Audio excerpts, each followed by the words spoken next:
Hey everyone, it's ENDYMION, and today there has been some updates to Dragon Age Veilguard as a story that I wanted to cover here for all to see. From websites claiming that the failure of the game must be placed on the shoulders of YouTubers, and other game directors are now calling the game bad publicly. So let's get into it. Firstly, Veilguard isn't doing well. Some sites report it has sold 1 million copies, which regardless if that's true or not, it's still abysmal for a AAA game of this size and time frame to sell so few copies. Many smaller games this year alone have surpassed 1 million in sales with a fraction of the time compared to Veilguard. Of course, this underperformance is the fault of the players and YouTubers specifically, according to some. This brings me to a website called Aftermath.com from a journalist named Nathan Grayson. Don't harass this person, but here's the article. The Dragon Age review controversy shows how much YouTube and Twitter have poisoned video game discourse. The more you enable these people structurally or systematically, the more footing they gain until they become a default. So the argument here that Nathan Grayson of Aftermath is making that Veilguard did not fail due to its own design or premise, instead, it failed because people like me talked about it. Well, this is disingenuous of Nathan here to say because word of mouth has and always will be king in the world when it comes to literally anything. Unfortunately for Nathan, social media exists. Even without YouTubers covering a game, the non-binary Kunari nonsense and more would have inevitably made its way across social media either way. The injection of always diverse and trans leaders being the good guys only would also be something that people would pick up via social media too. So to say that it's YouTubers' faults is stupid because all we have done from the get-go is simply show you what's in the game to you, the audience. Like, I didn't make up a story about this game in any of the videos that I've made if you've seen them. I always provide you concrete examples of what I'm talking about.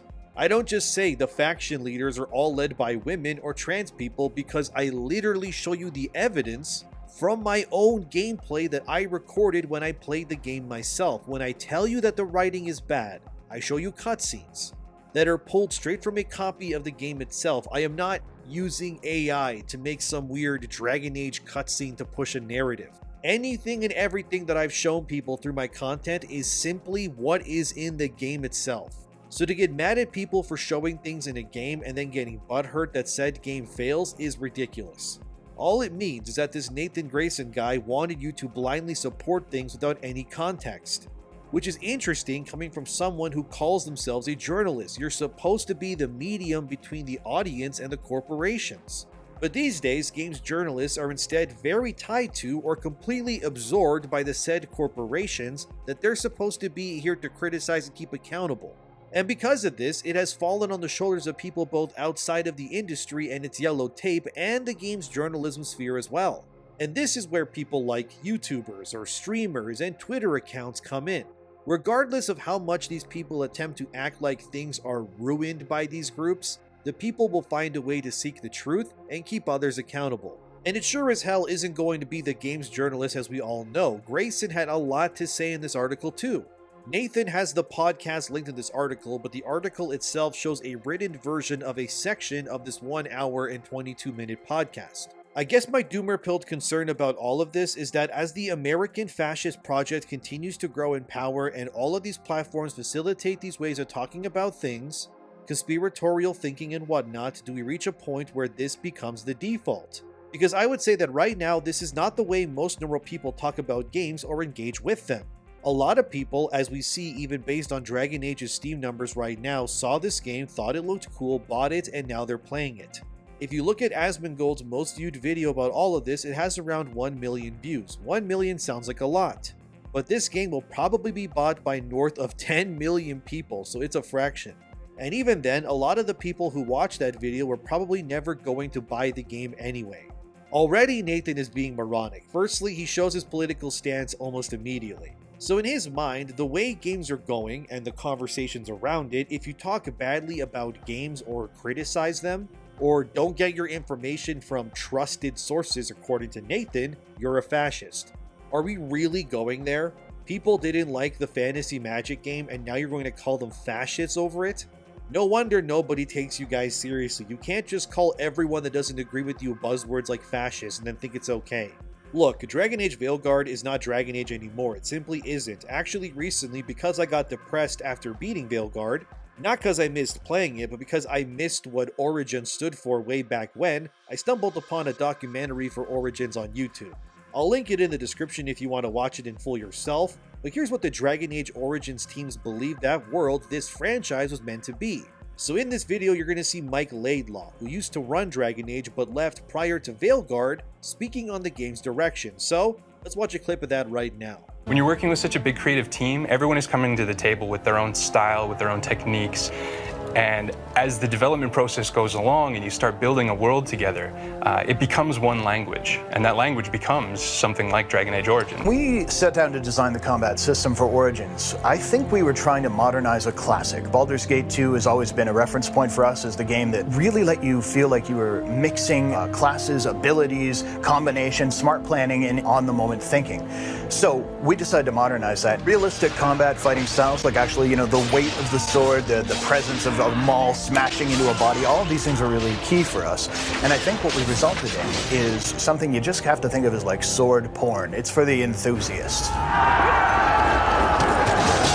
In terms of looking at source material, I think you have to look at classics. The Lord of the Rings, 300, and certainly, even some of the older stuff. Go back to the really best fight scenes you'd find in the Conan movies even. This is a brutal time to be in, and we wanted to evoke that feeling. What we wanted to achieve was the sense that you could be both the general, lieutenant, that kind of commander role, as well as the guy just leading the charge. So we've put together several systems, including a tactics system that lets you fully control the AI of your characters, and of course just smart reactions to the way the enemies occur. So you kind of have that moment where you plan. You see the enemy, you're thinking like, how do I enact this grand strategy to make these characters do as much friggin' damage as I can? And then once you charge in there, the battle's just a swirling melee. You've got positioning, moving your rogues around behind so they're just jamming their swords into kidneys. You have your warriors just holding that line, and your mages kind of holding the back line, just raining death upon your foes. So it's very in your face once you're engaged, but you always have that little moment just before where you go, oh, I know what's coming, and here's my plan. Often what you want to do is deal with the strategic impact of the equipment and the talents that you've chosen. So you want to try and mix your characters for maximum effectiveness. All characters have a sense of whether they're being flanked or whether the character's directly behind them. There's direct bonuses to everyone who's making attacks from those kind of harder to defend arcs. Even the sense of, what weapon, what side are you using can affect things like sweeping attacks when you're swinging double weapons. You can certainly use barricades, walls, things like that to block incoming enemy fire, so you can actually make advances carefully under cover. And then things like elevation really do play into the mechanics as well. Even what you wear affects the tactics you're going to employ in Dragon Age Origins. The heaviest armors in the game are going to protect you, but at the same time, they're going to slow you down. You're going to be fatigued just by wearing them, so you won't be able to pull off as many special moves. And you can hear the passion in Mike Laidlaw's voice. He knew his team was onto something here when they were making Origins. And every time I watch either gameplay of Origins or a documentary on it, I'm immediately met with the raw passion that BioWare used to have for this world. This is what Dragon Age used to be, yet the journalists of today, which have become accustomed to this baby's first mentality when it comes to gaming, you know how it goes, no sex, no hot women, no badass dudes. Just everything must be Fisher-Price squeaky clean so the HR department doesn't get mad is the reason why Veilguard has actually failed. And the fact that Nathan Grayson of Aftermath says, oh, none of this matters anyways because Veilguard will sell tens of millions of copies regardless. Yeah, sorry to break it to you, Nathan, but most games, especially AAA, they sell the majority of their copies within the first week or two of sales. And as of the making of this video, we're currently well over 2 weeks since the release of Veilguard, and the game has sold maybe, we don't even know for sure, but not even 1 million copies at best. And this game is never going to hit 10 million copies sold. Maybe in 100 years it could, but by then, we'll all be dead, and who the hell knows what the world will look like then. Nathan then says, so it's not negligible exactly, but it's still a niche. But as these things continue to have relatively convenient on-ramps like searching Dragon Age on YouTube and getting pulled down this rabbit hole, do we reach a point where this is the predominant mode of conversation around games? Inmates taking over the asylum or whatever, is that where we're headed? Because we've seen this in American politics. The more you enable these people structurally or systematically, the more footing they gain until they become a default. Wow, Okay, Nathan, a lot to unpack there as well. Firstly, the market decides what becomes the predominant way things go about. Whether it's entertainment or services, that's not really up to you or I to decide, but it's the majority of people. So getting butthurt over YouTube existing will do nothing but prove that you're just a salty baby who is mad that people aren't listening to your podcast enough over others. Secondly, claiming that the inmates have taken over the asylum and then combining that rhetoric by comparing it to American politics, and how one side has gained more power recently, he means Republicans by the way, means that Nathan is insinuating that Republicans should be the inmates in this, I guess, example. That they are the crazy ones, and they need to be controlled by the far superior liberals in Nathan's mind. And he is very unhappy with this because in his eyes, Republicans, or conservatives, should never have enough power to dictate anything. And this yet again proves why these people lost the election and continue to lose their footholding in the industry and the conversation at large. Because Nathan Grayson here, like others that I've covered in other videos, are the sorts of people who think that they're better than me or you. And we need to listen to them. Why? Because they can log into a website and publish articles. That's why. Because they probably went to school and then went into debt to study journalism when all you really need in order to do journalism correctly these days is to have common sense and don't be a dick. It's not surprising, of course, but it's always disappointing to see. In this podcast, Nathan has two other people with him too. One person is named Riley and the other is Luke. I don't know who these people are, but considering they're on this podcast together, they're obviously colleagues. The co-host named Luke at one point says this: "So yes, people like Asmongold are out there making videos, but like Nathan said, what's a video like that going to top out at? 1 million worldwide among English-speaking people? That's nothing." Then Nathan says, right, there are well over 300 million people in the United States alone. It's always three idiots in a room smelling each other's farts telling each other exactly, isn't it? Look, Asmongold has a much further reach than these games journalists will have in their lifetimes even combined. And credit where it's due, talking bad about Asmongold, that will do nothing to him. The guy has public sway of opinion in his favor. Because again, he, like other YouTubers, are not tied down by the politics that these journalists adhere to. And why would I listen to these three guys on a podcast on this site that nobody really knows about over someone like Asmongold? When all these people have done so far, as I showed you, I didn't make this up or anything, these are excerpts from this Aftermath article, is say that anyone who disagrees with them are asylum patients who must be reined in, must be censored or kicked out of the conversation completely. This is not the position of people who have the ability to debate you. All they have is their old ways that they think will still work, going against a new age that has already left them behind, and they are bitter about it. Dragon Age did not fail because of YouTubers, it failed because they forgot the target audience and instead made the game for people who are not fans of Dragon Age. The game is very much sanitized, even when it shows the blight, it's cartoonish looking. Big glowing red balls with veins, and the game doesn't even get dark fantasy at all really until the last 2 hours of the game. Yet when you place this up against what the original Origins team believed who the game was made for, well, I'll just let them speak for themselves. Again, this clip I'm going to show you has Mike Laidlaw, who led Dragon Age Origins, saying who the target demographic for Dragon Age was. Designing combat isn't just about, rules and a couple of animations. It's about the entire experience as far as I'm concerned. When a player comes out of a combat, what I really want is that sense of tension and then that release of, man, look at what I just pulled off, that sense of orchestrating something. I don't want to make a game that just softballs and you're like, oh yeah, I killed that guy again. No, I want you to feel challenged and like you were rewarded for playing smart. For me, one of the most exciting parts, I think, will be the war stories, the forum posts, the water coolers. People even on the team are already discussing ways they dealt with Boss X, and that's pretty cool and very, very, very rewarding because it feels like the game was one that they played and it was for them. Dragon Age is a big game, and while that's a great value for the consumer, it's a giant pain in the ass. There was a lot of long nights, there was a lot of hard crunch, but when you're working on something that you love, you don't really mind so much.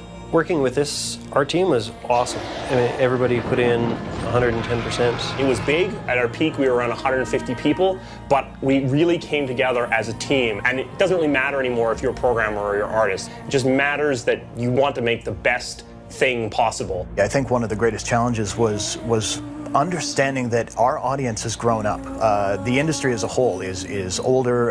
It's not this thing relegated to kids anymore. And understanding that what we almost had was a mandate to make sure that the game had punch. In some ways, we felt like we were out to prove ourselves as not only a team, but as a company again. And I don't know, that was something that was very exciting. Dragon Age is a funny game in some respects because it's something that you're not going to understand the breadth of it and the scope of the world until you sit down and you actually find yourself in the middle of it, and then you'll be like, wow, there's so much here. Dragon Age is a universe that has a story that spans thousands of years. Dragon Age Origins takes place over maybe a year, maybe 2 years at most, depending on how exactly you're playing it. So as you can imagine, there's hundreds and hundreds of additional stories to tell in this same space. And I think you're going to see a lot more coming from us soon.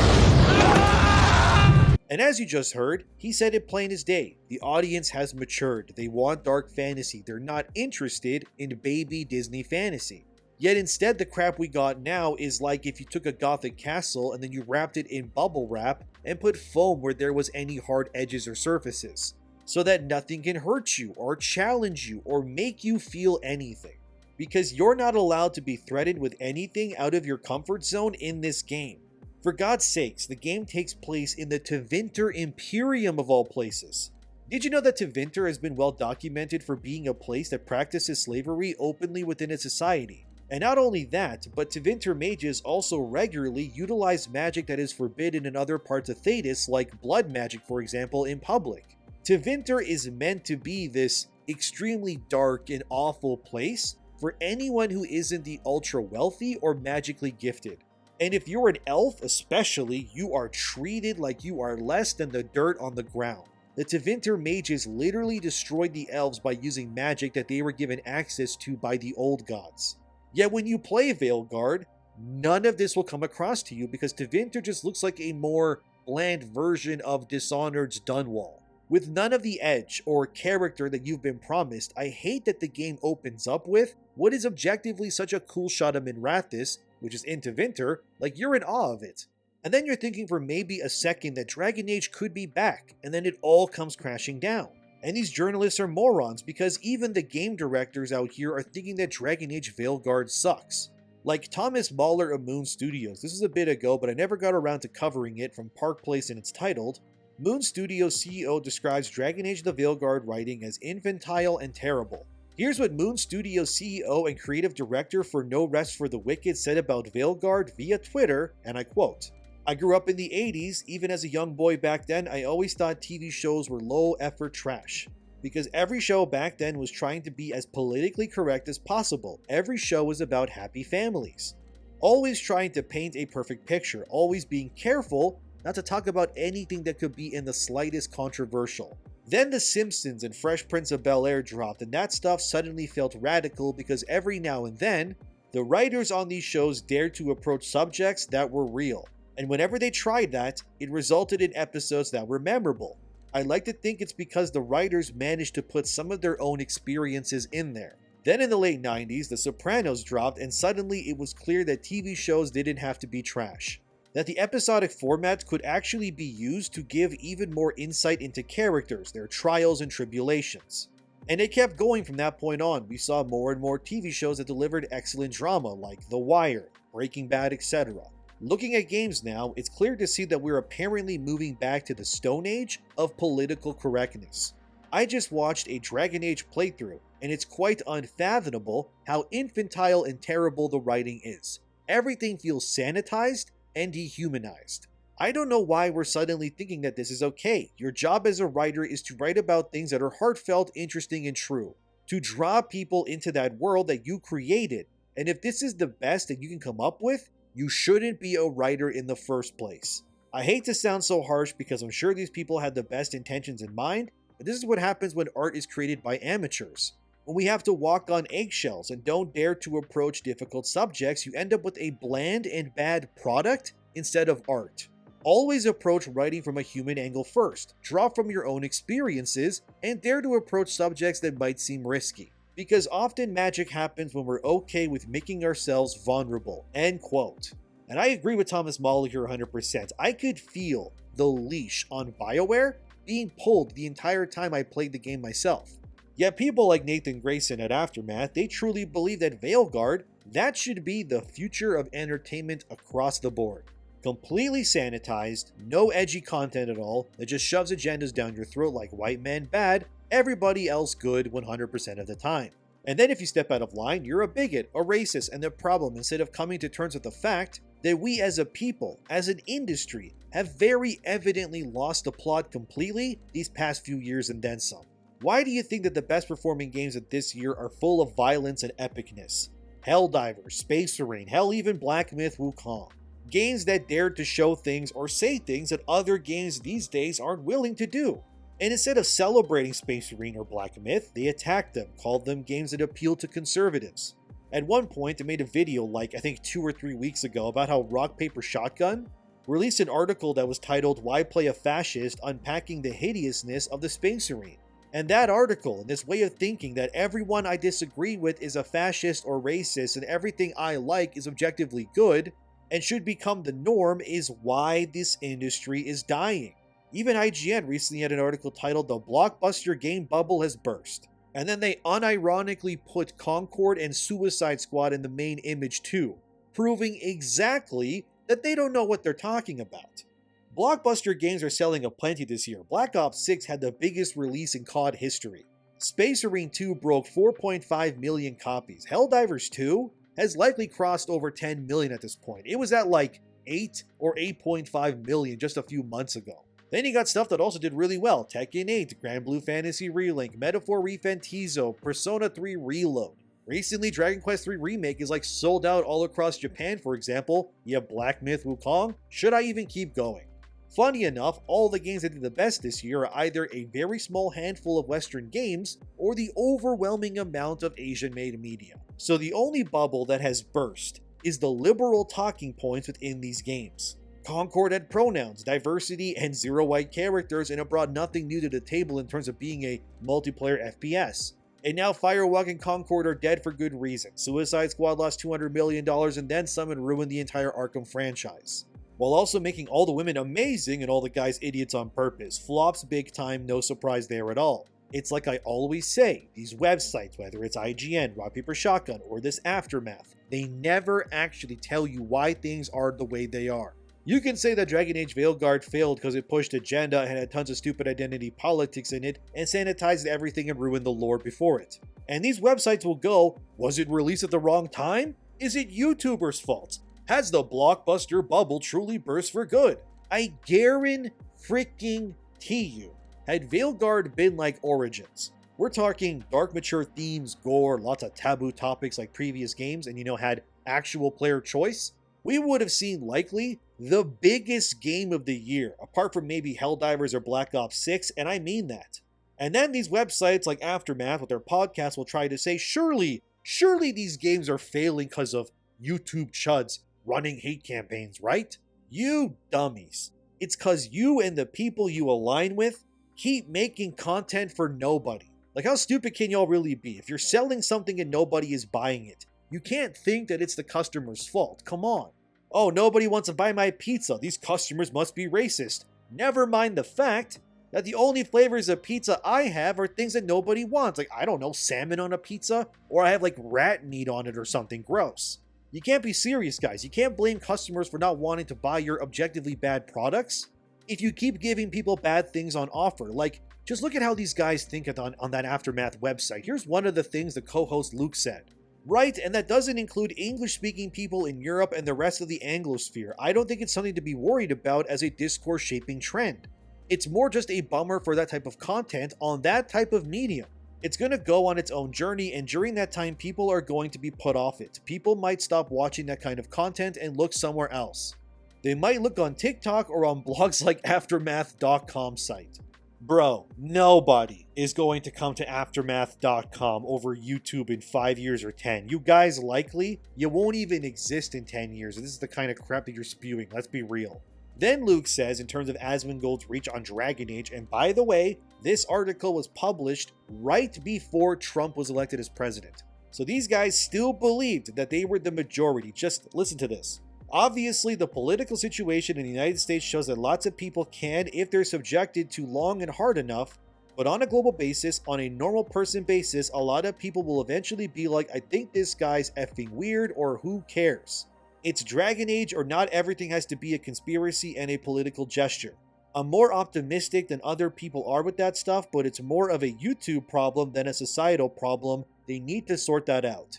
So what do you want, Luke of Aftermath.com, for YouTube to censor and remove everybody that you disagree with personally?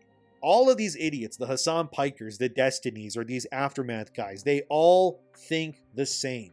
My points are better than yours, I deserve to be heard, and you should all be forced to listen to my nonsense, and if you don't like it, you're a fascist, racist bigot.